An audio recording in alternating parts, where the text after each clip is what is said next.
Hey, I'm Carrie Smart, and today I'm going to be talking about trauma in early childhood education, as well as how social and emotional learning can help us as educators support the children that are not only in our classroom but in our school who are struggling with these things.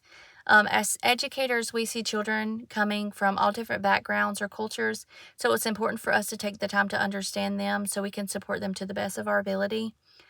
Some things that can cause stress or trauma in young children can be things like divorce, losing your house, losing someone close to you, um, abuse or neglect.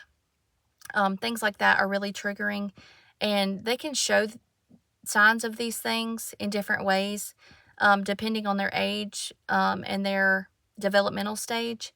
It can be things like changing in their eating or sleeping, withdrawing from people or attaching to people, difficulty regulating their emotions, and things like that.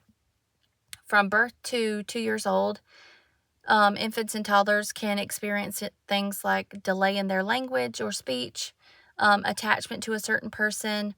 Um, They can have difficulty trusting people, excessive crying, or become easily upset. For 3 and 4 year olds, which are preschool age, they can struggle with emotional regulation, which is common anyways. Um, but there are things to look for. Um, they can have increased aggravation, anxiety, regression in things they've already learned, like potty training and things like that. When it comes to school age children, like between 5 and 8, they can have difficulty concentrating, regulating their emotions, building relationships. They can even experience things like low self esteem or anxiety. Um, Social and emotional learning is super important because it teaches children skills like identifying the emotion that they're feeling currently and how to manage that.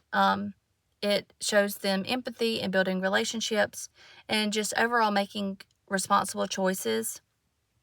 Um, I have some evidence based strategies and supports that I'm going to read off. Create a predictable routine and a safe environment for them. Um, Teach them how to regulate their emotions through skills like role playing, breathing exercises, and things like that.